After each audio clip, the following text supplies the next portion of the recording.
Hi guys, welcome back to my channel.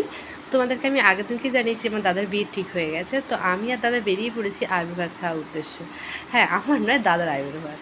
তো দাদা আইবুড়ো ভাত খেতে যাবে, তো মা বাড়ি থেকে আমাকেও খুব জোর করেছে, তো আমিও দাদার সাথে বেরিয়ে গেছি। আর দেখো, এটা একটা আরেকটা মামা বাড়ি, মায়ের জেঠিমা বাড়ি। তো তারাও আমাদের আইবুড়ো ভাতকে নিমন্ত্রণ করেছিল, দাদা গিয়েছিল, তো মিশিশি খাওয়া হয়ে গেছে।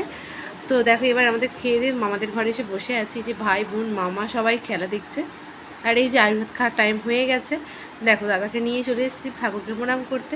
তো করে নিয়ে দাদুকেও নমস্কার করে নিয়েছি, দিদাকেও নমস্কার করে নিল। এবার মামিরা সব রেডি হয়ে গেছে দাদাকে আইবুড়ো ভাত দেওয়ার জন্য। তো দেখো, দাদা বসেও পড়েছে, আর আমার দিদা জল দিচ্ছে, আর আমার বড় মাইমা ওটা খেতে দিচ্ছে, আর ছোটো মাইমা যে সমস্ত কিছু গুছিয়ে এনে এনে দিচ্ছে। দেখতেই পাচ্ছ, তো মাইমারা অনেক কিছু রান্না করেছে, তো রান্নাগুলো খুব টেস্টিও হয়েছিল। আর দেখো, দাদা খেতে বসে গেছে। এটা ছিল আমার দাদার ফার্স্ট আইবুড়ো ভাত। তো একটা নতুন, মানে একটু হয়তো অন্যরকম এক্সপিরিয়েন্স, মানে জিনিসটা খুব ভালো লাগছিলো। আমরা অবাক হয়ে যাচ্ছিলাম যে হট করে দাদার বিয়েটা ঠিক হয়ে গেছে, মানে একটা অবাক লাগছিলো। দেখতে দেখতে একসাথে বড় হতে হতে দাদার আবার বিয়ে হচ্ছে, তো সবটাই অন্যরকম লাগছিলো। তো দেখো, ওই যে সব গুছিয়ে দেওয়া হয়েও গেছে, আর দিদা শাক বাজিয়ে দিচ্ছে। আর এই দেখো, অনেক কিছু মেনুতে ছিল, ডাল, তরকারি, মাছের ঝাল, মটন, চাটনি, পাঁপড়, আর অনেক রকমের 5 রকমের ভাজাভুজি ছিল, মিষ্টি, স্যালাড, সব রকম ছিল।